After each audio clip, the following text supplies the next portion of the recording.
Hey guys, it's Leb. So, as you may know, there's the new Commander Talent update, and this has changed a lot in the game and has affected the game significantly. That being said, I've quit recently, so I don't really care. But I'm a theory crafter at heart, so I wanted to see what these changes do and how they really affect war as I see it.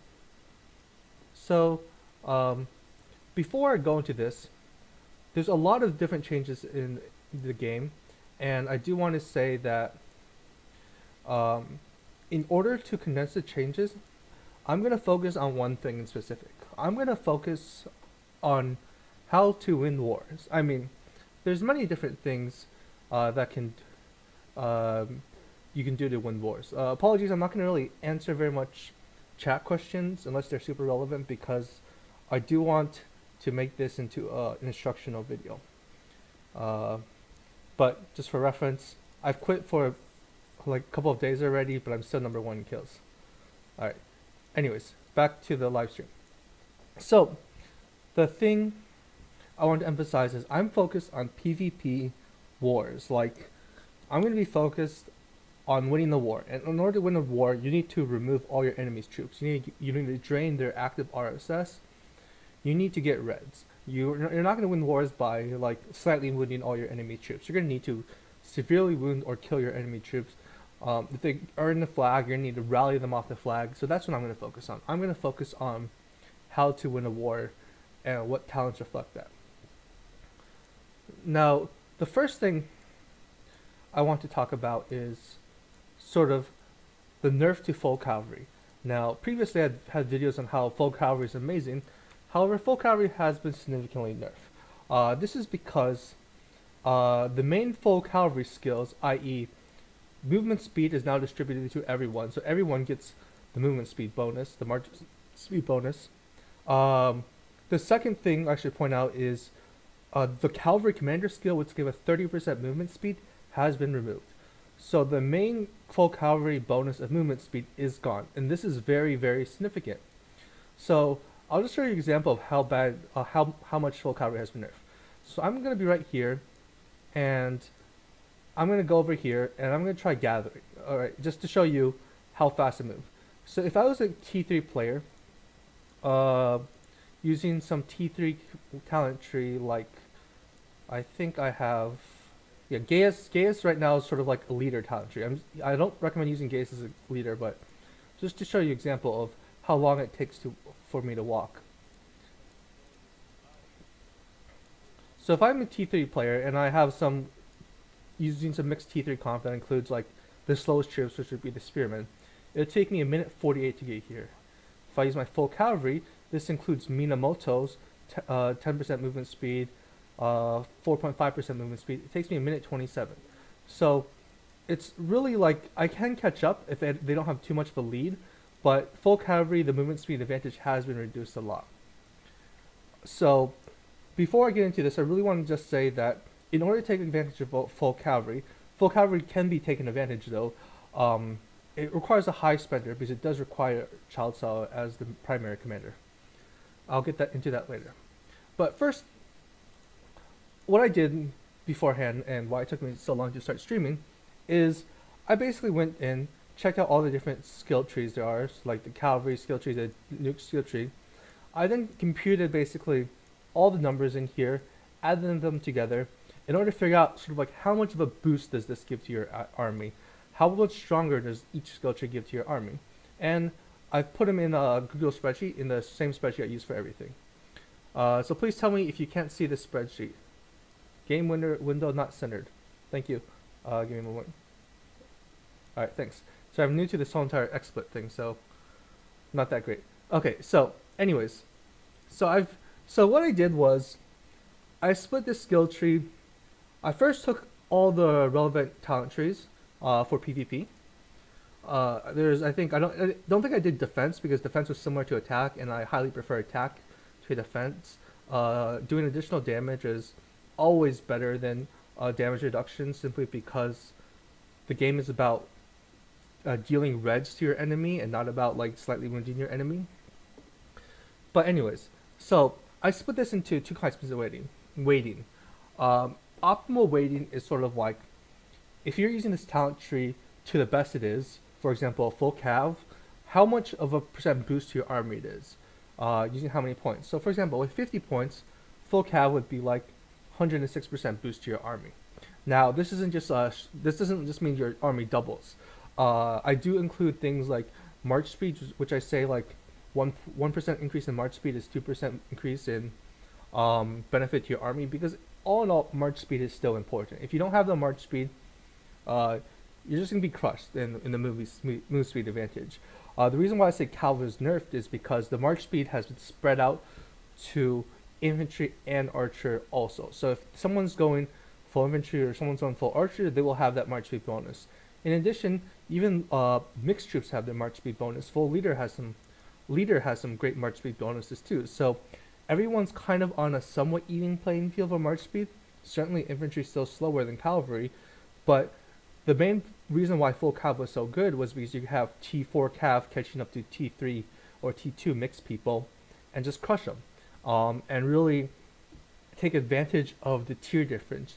Now you have to fight more fair fights. Like, certainly, if you compare full cav, the optimal weighting is like 106 versus, like, for example, leader of 70. So if you're going full cav and really focus on cavalry, you might get 30 more army score. So there is an advantage of using full one troop type troops. Also, like for example, if you're using Minamoto or Cao with full cav bonuses on the hero skills, there's even more reason why cavalry is strong. However, the main strength of cavalry, which is the move speed advantage, has been lowered, so I don't recommend full cavalry for anyone but the highest spenders anymore. Free to play and low players should pick a different skill tree. Now, a quick overview of other skill trees. So, for cavalry, infantry, and archers, I really only considered full cav, full infantry, or full archers in the weighting. Um, Balanced weighting is sort of like, what if you're using them in sort of like a balanced place, and you're just fighting like an equally tough army. Maybe, for example, like a rally or something. You're rallying a flag, and you're kind of like equal on both sides. How much weighting it gives. For this, I didn't include any movement speed. For this, I would value sort of like army attack as 1, and then normally I give army attack a slight bonus because, like, I feel that attacking and causing more reds is incredibly important. But in this one, in the balance weighting, I have army attack equal to army defense and HP. Just for reference, when I say army, I mean all troops. When I say troop, I mean infantry, cavalry, or archer specific. For example, in the cavalry tree, there's a lot of things that only give cavalry attack or cavalry defense or cavalry HP. When I look at a balance weighting, I have to divide those. I divide them by 3 because I don't really consider siege. This is kind of so. A lot of these are just arbitrary weightings, and I had to make a lot of decisions. In addition, there's like over 200 skills, so I might have made some mistakes too. But all in all, I really wanted to just get an idea of the various strength of the skill tree. So overall, there's a large advantage for going all of one troop type. That being said, I don't think it's that large. I do feel that the loss of move speed is very important. You won't be able to really chase down your enemy as I've done in other streams unless they're doing some dumb skill tree that doesn't have much move speed. But ultimately, if people are going good skill trees, for example, leader, they won't have any issues really getting them that far away from cavalry if they play smart. If they are dumb and just come at you, well, you can always beat dumb players easily. But so cavalry does have a good job in the balance weighting pool. Infantry archers aren't that great in balance weighting, but this is primarily because so for the cavalry skill tree,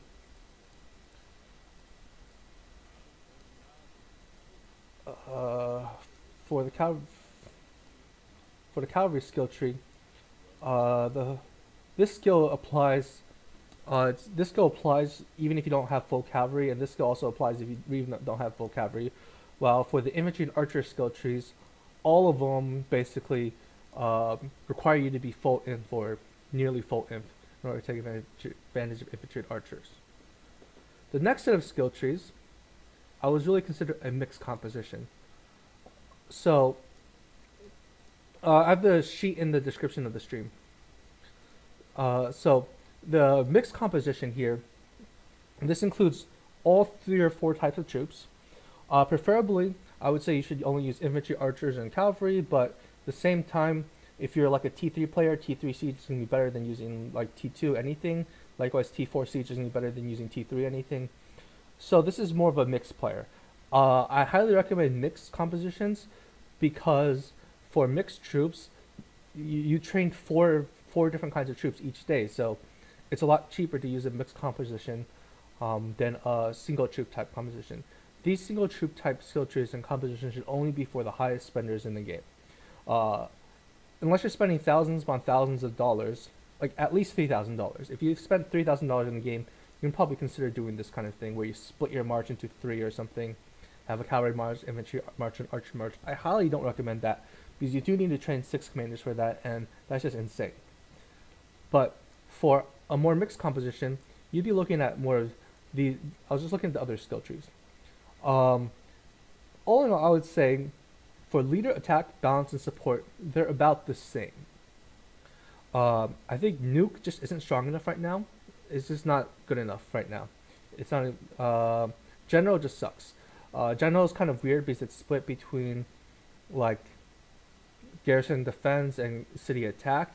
So hypothetically, a commander with city defense and general might do well if they do city defense first and then use the remaining points on the city defense side of general. And likewise, siege might do well if it's siege and use the remaining points on the second side of general. But general is more like is not an option really. City defense is really strong.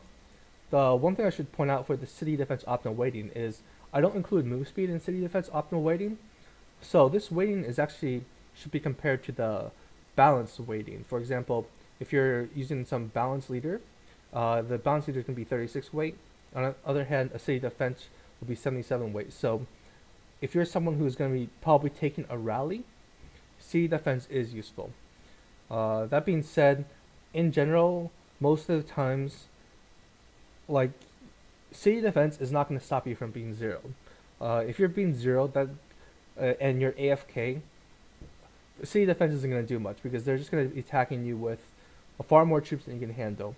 City defense is really only for if you're being rallied and you can get up to like a lot of reinforcements from your friends and you want to take that rally or you want to take the first like 10 seconds of the rally before shielding or porting. So I don't think most people should go for city defense. So really most people should focus on these 4. Leader, attack, balance, support. Now, attack does seem a little low, but this is because I don't like the last 2 skills in attack. You can get by with attack with only about 40 points, so that frees up 10 points compared to balance, support, or leader, and you can probably make up the difference between attack and leader with those 10 points. Although support does say it's sort of like a supportive kind of skill tree, there's really only one skill, and that's the last one, that's support, and in order to unlock the last skill, you do require the 5th star, so I don't think support is that great. But I'll get more on that later. So really what this should show is that we should prefer leader, attack, or support if possible on a mixed composition. If these 3 are not available, balance is alright. Attack can be done a little better because attack only requires about like 40 points to accomplish, and this can be mostly accomplished as a 4-star commander. The rest of these, anything that requires more than 40 points, is only going to be available as a 5-star commander, and 5 stars is very difficult to get. Past 5 stars, you would have maxed the entire skill tree. Once you start on getting a 6-star, you can kind of like get a little bit of a secondary skill tree, but in this guide I'll mostly focus on the 4-star and the 5-star versions of commanders and their skill trees. So I do want to say that I don't really like the siege skill tree. Now, it'd be better just using something like leader. For example, the optimal weighting of leader is better than the optimal weighting of siege. So I do not like the siege skill tree. Hypothetically, the siege skill tree might work if you're attacking players that have larger watchtowers than their troops, but that's kind of rare, and ultimately, like, I know some players say, oh, I can farm RSS by attacking castles. Well, a lot of times they don't realize how much troops they're losing by doing that, and later on they're just like fielding marches with only like 80k, 90k troops simply because they lose so much troops to Dragon Castles. So I'm not a big fan of Siege. So I'm just gonna highlight the skill trees I think are reasonably good. I think Cavalry is only for low spenders, so I'm gonna highlight it, or high spenders, so it's highlighted orange. Balance is alright, but it's not that amazing, so I'm gonna highlight it orange also. While the skill trees you really should be looking out for are leader and attack, mainly because attack only takes 40 skill points, and support. These are the 3 skill trees you should be looking for, and this would be for a mixed composition. Now, I'm going to start talking about each of the individual commanders. So, I think one mistake I've been doing before is I've been starting with the legendary commanders when I should really start with the epic commanders. I have a video on why epic commanders are better, and ultimately, epic commanders are just better for almost every single player. Certainly, certain high spenders and very high spenders who spend more than like $2,000 in this game can be using a legendary primary commander. But talents are only affected for your primary commander. The secondary commander doesn't use their talents at all. And most people should be using epic because especially with the new skill trees, you really need like 48 or 50 points to really get the main benefit of your skill tree. In order to do that, you need that 5th star. In order to get that 5th star, you need about 150 of these on average to get that 5th star. It just takes a lot of investment to get that 5th star. And it's very, very important, especially with the new skill trees, to get that 5th star. So, most players should be using epics as their primary commander. Their secondary commander, if you're free to play, you can use another epic. If you're slightly paid to win, Minamoto is a really good secondary commander because what you do is you leave Minamoto at level 1, you max out his first skill, and then this is just a very, very strong skill and is really good for secondary commander. And so you can leave your primary commander and use their sculptures only on the primary commander skills, so you don't have to really worry about your secondary commander too much. Alright, so I'm going to start off with Pelagius. Alright, so Pelagius is a cavalry commander. However, the problem with Pelagius is cavalry got nerfed a lot. That's a big problem. So before cavalry was pretty good, but now cavalry just got nerfed a ton. There's no longer that move speed advantage. So if you're going Pelagius, you're no longer going to have the innate move speed advantage that comes with the cavalry commander skill. Now you're going to have a slight move speed advantage because you're using cavalry, but in order to really catch up to people and overtake them, you need a lot of extra move speed on them. Like, just a little extra move speed is not going to really do you much, especially if you're trying to do something like T4 troops against T3 troops. You're going to need a lot of move speed. Certainly, this is just assuming that everyone goes at least some kind of move speed. If all the other YouTubers are saying, like, don't get move speed, it's garbage, grab everything but move speed, then everyone's like slow and using T3 infantry and just walking around at a slow pace, maybe this will be wrong, but I highly expect that simply because move speed is a requirement for many of the better talents, everyone's just gonna max out everything in their talent tree. So I do not think Pelagius is very good anymore. Simply because epic cavalry commanders are out of the vogue. You can still go full cavalry, but it requires Cao Cao as your primary commander. So I would tell people to shy away from Pelagius. If you already have a Pelagius and you've invested a lot in them, that's fine. You can go city defense, and you can put Pelagius as your wall commander. And Pelagius is still a very strong wall commander. I mean, he has this thing which provides a little more attack bonus, which is great. But these are really good for the wall because heals and damage factor just does a lot of damage when you're on the wall. And then you can be reinforced by players. So for people who've already invested in Pelagius, I'd recommend them going to city defense. Otherwise, I would say don't go Pelagius. Cavalry is no longer an option for low spenders. If you want to go cavalry, you need to go Cao Cao. There is no other option. The next one I want to get to are the support options. For example, Joan and Boudica. Now, for Joan, as I said before, the problem with Joan is, so they nerfed Gathering in this game. It used to be Gathering you get 50% of each thing up. Now it's only 30%. sure you can get a little more, like 6% additional here, and maybe if you get a lot of levels, you can get 15% more. But overall, like gathering was just nerfed. It's just crazy, and not every. So, if also one other thing to consider is if you spec Joan as a fighting commander, you have one less gatherer, and that really will lower your gathering speed over time. So I don't think Joan is that great, but for people who've already invested a lot in Joan, uh, she still works really well as a war commander. This is because she has the support skill tree, and support skill tree is really nice. So I'm just going to go over what the skill tree would look like at level 40. 40 would be the maximum for 4 stars. So I have 39 skill tree points. Uh, so you'd have to grab this, and give me one moment to pull up my spreadsheet.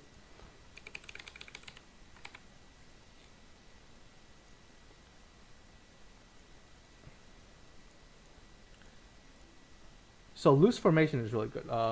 This is because in general, a lot of people will be running Minamoto, and Minamoto does a lot of simply because, as I said before, Minamoto is really good. So people who are you're definitely gonna want loose formation. So let's grab that. In order to grab loose formation, you need to grab that also. Uh, so I don't think elixir is that good. I mean, I would try to avoid elixir. Although Joan does have some healing effect, it's very small. Uh, okay, I can't remove this, so I was just gonna remove my highlighting thing. So, although there's some stuff involving healing, ultimately the healing effects aren't that strong. So you're gonna want to move over here next, especially because there's some march speed over here. So let's grab that march speed.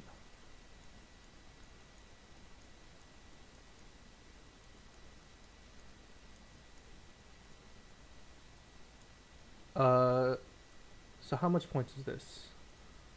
3, 4, 7, 16, 18, 19, 21. 21, okay. I don't like this. Siege units aren't that good, so 21. Um, Rejuvenate's alright, especially because Joan is as a support commander, you really want to be using her thing a lot. Uh, okay. I don't know if this is the best way to do this. Or I should just talk in general. I can just do it each once. How about that? So I forgot my count already. So I assume that's 24, uh, 27.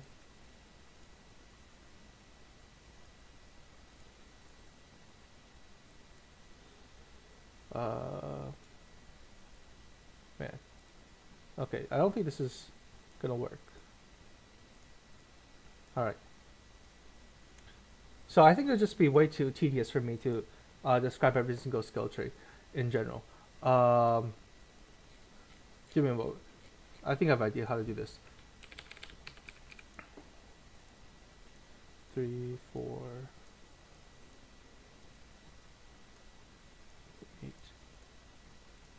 Okay, so when you're using Joan, so her heal is gonna be triggers once every about 15 seconds. I mean, so I don't think this thing is really worth it because if it triggers only once every 15 seconds, counterattack as a support skill it provides. I guess it's all right. So all right, scratch everything. Basically, as Joan as support, a 4-star Joan can get pretty deep in here. You're definitely gonna want loose formation. You're definitely gonna want the march speed. But you won't be able to get the Cage of Thorns, which is kind of nice. It is a nice debuff, and you don't need to be attacking the scary target to really trigger the Cage of Thorns. So this makes Joan a pretty good support AoE helper. So, but in order to really maximize the support tree and unlock the Cage of Thorns, you do need the 5th star. It cannot be done. Cage of Thorns cannot be gotten as without the 5th star. You need the 5th star. But Cage of Thorns is nice as it does debuff the enemy and slow them down. So Joan is an option. However, she really shines at 5th star. After taking everything that Joan has, and at the 5th star, that will take about 51 points. So you'll probably have 3 more points. Those remaining 3 points, you're probably gonna want this thing also because this increases march speed by 3%. So so you can do 1 point there, and then maybe 2 points in attack. So those 3 points after you max out the support tree. So that would be Joan as an option. So Joan is still a very strong option, especially for support. But the main problem with using Joan is if you use Joan as an army commander, you can't use Joan as a gatherer, and that will slow your RSS production. Now the other main option I set for support was Bodeka. Now the problem with Bodeka is she doesn't have any of the better skill trees. The skill tree that's still alright, but that she would have to use would be balance. I mean, ultimately, balance is still a fine skill tree, especially if you're focused on open field because you do get less severely wounded troops. But I would say that balance does require the 5th star in order to get that, I think.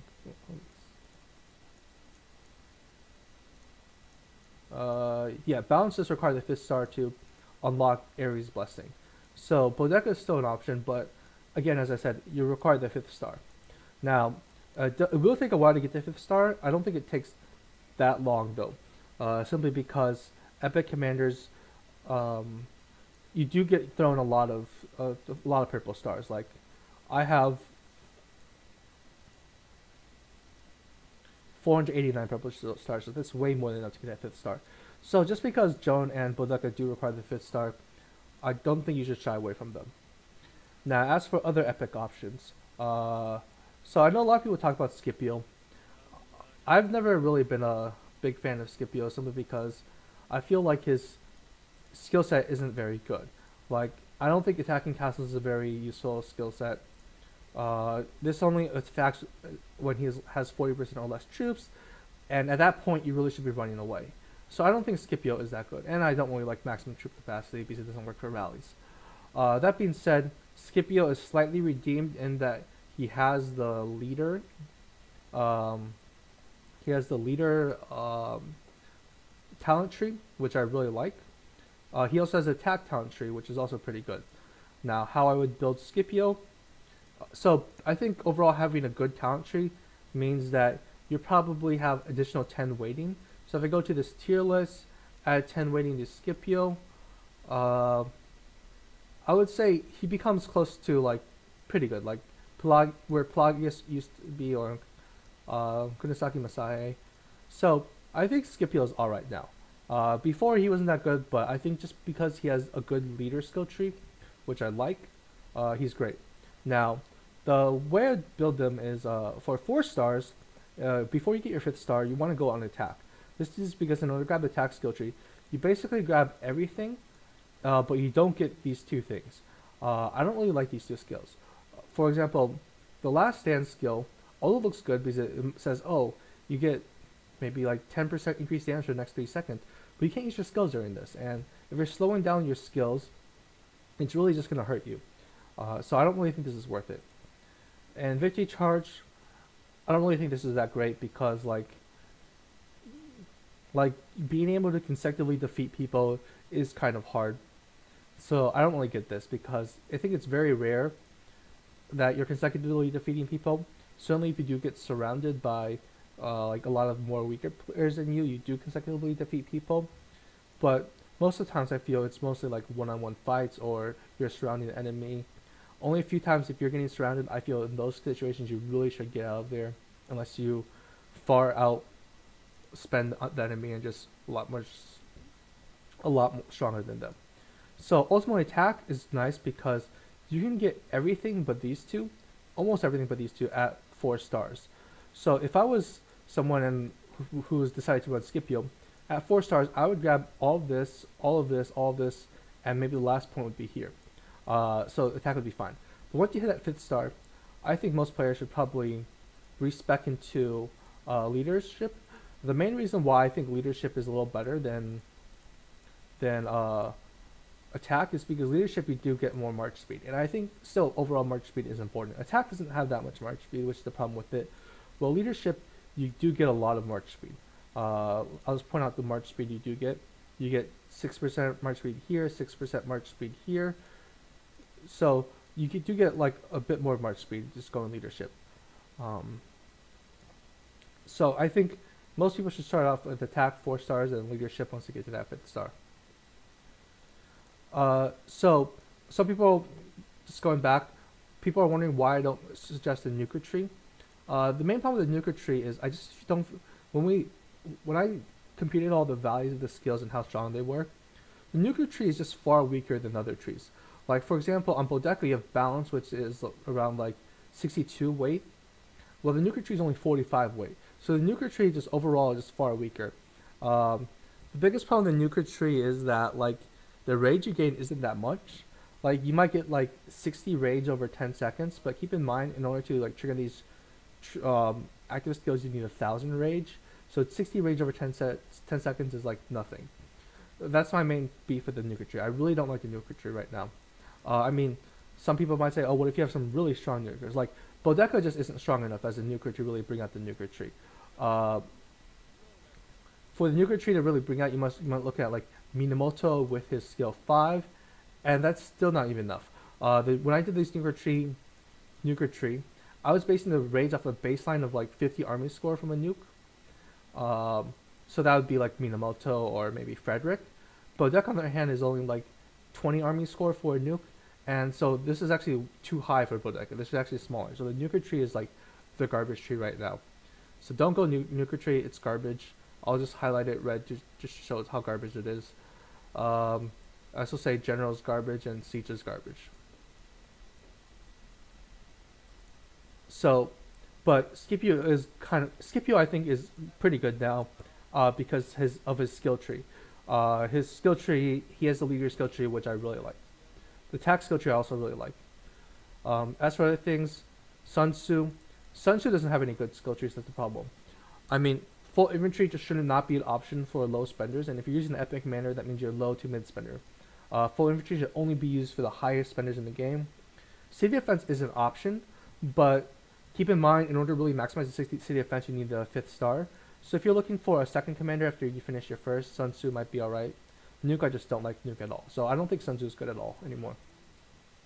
Herman, again, Archer is not that great, city defense is not great, Nuke is not great. So I don't think Herman is usable at all. Kunisaki Masai, again, Archer, city defense, Nuke, just terrible combinations. That's not usable at all. Yuji, same thing. Oh, well, attack. Yuji has attack, so Yuji is usable. Yuji also has a debuff, which means he's pretty good. So I would recommend for Yuji grabbing all this attack, and then after you finish most of this attack, you might want to like grab some random other points that are alright. So that covers all the epic commanders. Now the legendary commanders are going to be, I'm only going to cover a few of the legendary commanders. I realized I made a mistake when covering legendary commanders. If I cover all the legendary commanders, that makes it seem like it's possible to get all legendary commanders. I should say that is not true. It's very, very expensive to get a legendary commander. This is because, first of all, ranking up legendary commanders costs a lot. Like, and if you want to buy, it takes 150 stars to get this 5th star, and 450 stars to get the 6th star. If you buy the Living Legend pack, it costs you $5 for 2 stars. So that'd be thousands of dollars just to max the legendary commanders, just the stars. And the skills, each of these skills, you need about 700, maybe more, to max out all the skills. 700 of the sculptures.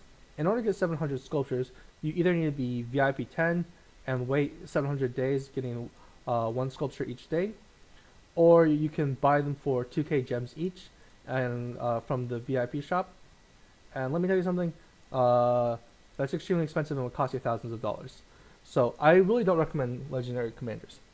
Now, Minamoto is a good secondary commander because you can get his packs relatively cheaply at a reasonable price. Not really. He's pretty expensive. To max out Minamoto, you do need to pay $200.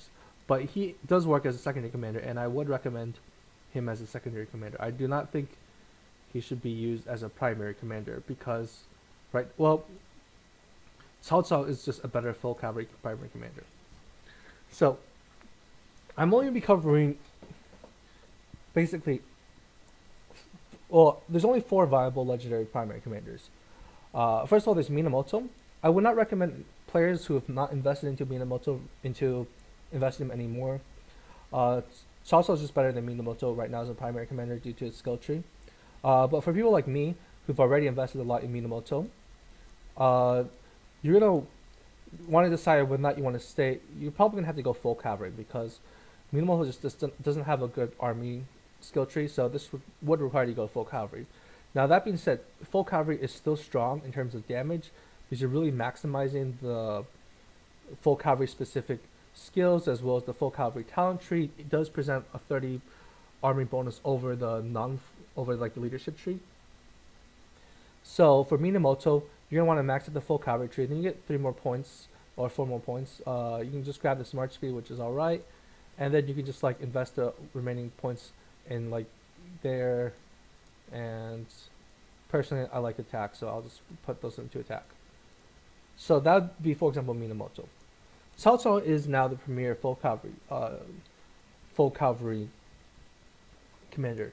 Now Cao Cao, I say Cao Cao because you can buy Cao Cao statues from these daily special offers. These warlord chests do come with Cao Cao statues. I can say on average, I feel like I have good luck, but I get them about like 20% of the time. So if you buy 3 a day, I would imagine on average you could get like 3 Cao statues for every 3 packs you buy. So maybe it costs like $2 per statue, so that costs you like $1,400 to max him out. So he's not cheap, I can tell you that. But it's a lot cheaper than something like Frederick, where you'd have to rely only on Epic Commander statues, which would cost $5 a statue if you tried buying gems for them. So Cao Cao, the reason why I'd say Cao Cao is the premier full cavalry commander is because of this skill, Hasty Departure. Now, Hasty Departure requires 6 points to get, and you can get almost max out full cavalry at 5 stars. I don't think you can completely max out full cavalry at 5 stars. I would recommend players to focus on grabbing Rallying Cry first when they're doing full cavalry after they grab Haste Departure, simply because Rallying Cry is more important when you're stomping people, and the advantage of full cavalry is to be able to target and pick out like the weaker members and to knock them out of the fight. Like the point of full cavalry is to take advantage of your move speed to deal as much damage to the enemy. The point of full cavalry is not to pick out their strongest member and then try to like do a one-on-one annihilation fight against them. You're gonna not take advantage of your cavalry move speed if you do that. You really need to go off, try to knock out as much weaker players in the fight. The most important part of a fight is to really knocking out as much troops as possible, because one person cannot fight a war by themselves. Well, if they're T5 and have like infinite troops, they can fight a war by themselves, but then you're screwed anyways. But so Cao Cao is the full cavalry because of this haste departure skill. Now the haste departure skill is kind of nice because it does work off of your own castle as well as friendly castles as well as flags. So for example, if I'm going to this flag, so normally you see it takes 29 seconds for me to go to this flag. But when I first start off, it only takes me 16 seconds. This is because the haste departure skill kicks in right as I'm setting off. So this gives me a slight kickoff when I start going, which will help me catch up. But as you can see, after 10 seconds, it does slow down. It went from 9 seconds to 12 seconds. So now you do have a move speed advantage if you're using Cao Cao and you kind of like jump from like castle to castle, reinforcing. For example, I can use haste departure, get a move speed advantage by reinforcing there. Then I can like go to the next one, reinforce there. So so although Cavalry Commander it has been removed, you can sort of replicate the Cavalry Commander effect by jumping from castle to castle, going inside. But this only really works if you're in some kind of more of a defensive war. If you're trying to chase down enemy troops in the middle of enemy territory, there probably isn't very much like alliance structures you can really take advantage of. So, although Taste of Departure is a nice skill, it is limited only to people with the mobility talents. So, and there's only very few people with mobility talent. There's Cao Cao, there's Lancelot. Lancelot is just terrible. Don't use Lancelot. And there's Dragon Lancer, which is terrible. Unless you like zeroing yourself, don't use Dragon Lancer. So Cao Cao's really the one with mobility.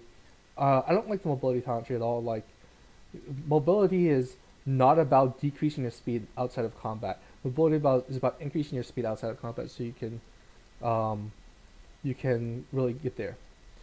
So now, as for my recommendations, I know a lot of people are asking about free to play. I'll talk about free to play.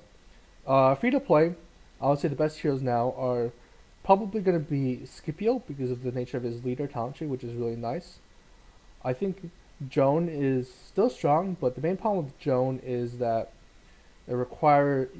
using Joan as a primary commander does mean so you can't use Gathering anymore. Eulogy's alright because of the attack talent tree, and he does have a debuff which is alright. Boudica is alright because of the balance talent tree, which is alright, and she does have a rage reduction, which is pretty good. For medium spenders, same thing. I don't think medium spenders should be using purple commanders. For high spenders, if they're going full cavalry, which full cavalry is still strong because you're using one troop type and you can really take advantage of the one troop type talent tree, you're gonna definitely want Cao Cao as the primary commander. This is because Cao Cao has the mobility talent tree, while Minamo doesn't have the mobility talent tree. In order to take advantage of the mobility talent tree, you need 6 points to grab the hasted departure.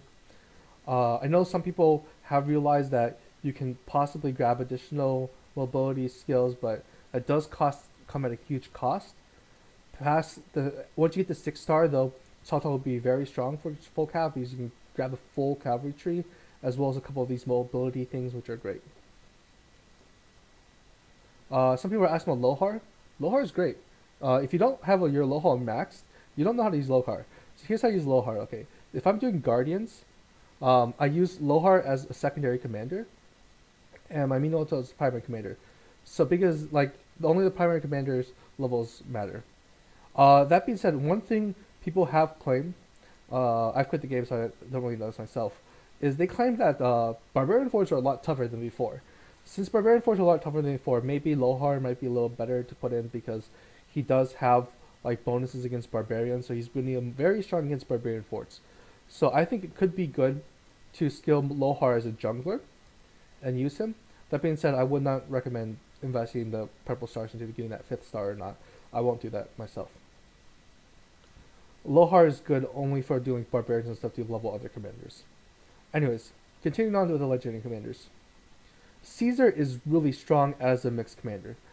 Caesar as a primary commander, Mino as a secondary commander should be used for players that are willing to invest a lot in the Midas Governor event and really get in the top like 3 or 4 places. This is because Caesar has a really good talent tree because he has the leader talent tree, which is really nice. And Barca is somewhat attainable. I do know many people do have Barca. Barca is nice because he does have the good talent trees, the leader and attack talent trees. So either go leader or go attack. I don't recommend Siege for Barca. This is simply because Siege just overall is not strong enough as a talent tree. Siege seems mainly focused on Watchtower, like it reduces damage from Watchtower, and then like there's like more Watchtower stuff in here. Watchtower really isn't that important. Like when you look at my defense, and if someone's trying to zero me, I have like what? I've been attacked before. I have like I think 300k troops now. I'm not sure. And my Watchtower is only 24k. So Watchtower is just a very small part of my full troops. So I don't really recommend Hannibal in the siege talent as a whole. Hannibal is very strong though, and he does have the strong leader talent tree. Now some people are asking about like the green or blue commanders, like should I use Lancelot? No, Lancelot just has terrible skills. I do not recommend Lancelot. Lancelot's skills are just terrible. You're doing yourself a disservice if you use Lancelot. Now, like some people might say, what do I do with my blue things? I have lots of blue stars. Well, you just throw them in the garbage because Lancelot's just terrible. I do not recommend using Lancelot. I have lots of reports of me destroying people with Lancelots, and I can tell you, people with Lancelots are the ones that take the most damage and lose the most amount of troops.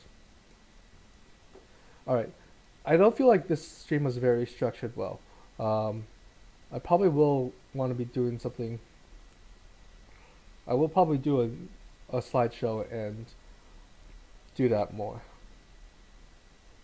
Yeah, but the main point I want to make is, um, when evaluating commanders now, you really need to figure out.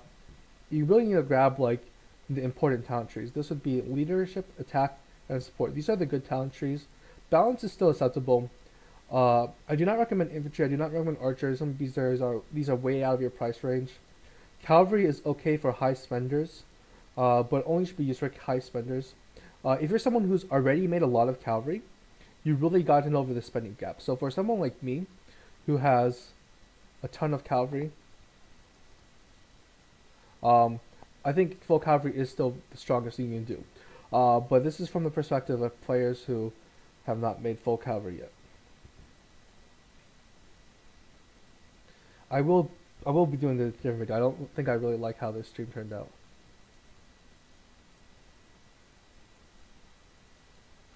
But no, landslide is not good. I definitely do not recommend landslide at all. Now, some people are saying they have invested a lot in Martel. I'm pretty sure you have not invested very much in Martel. In order to really maximize Martel, you need that 5th or 6th star. You need a lot of these skills. So unless you're a mega spender, you don't really have that much invested in Martel. You need 700 statues. Just like really think of how many statues you have. If you only leveled a couple of skills, you're nowhere close to getting Martel up. It'd be much better to focus on like any other commander because you can get that 5th and 6th star much easier, and you can really get that commander going. By the time you max out Martel, it might be years later, and probably more and better commanders can be released by then. Anyways, so I'm gonna do a different video on this, and just really make a slideshow about the new changes or something. I think I realized talking through this, the stream format wasn't exactly the best. Um, so I'll just do a new slideshow. All right. Thanks for watching, guys. Um, see you guys. You just wait for my video. It'll come out soon.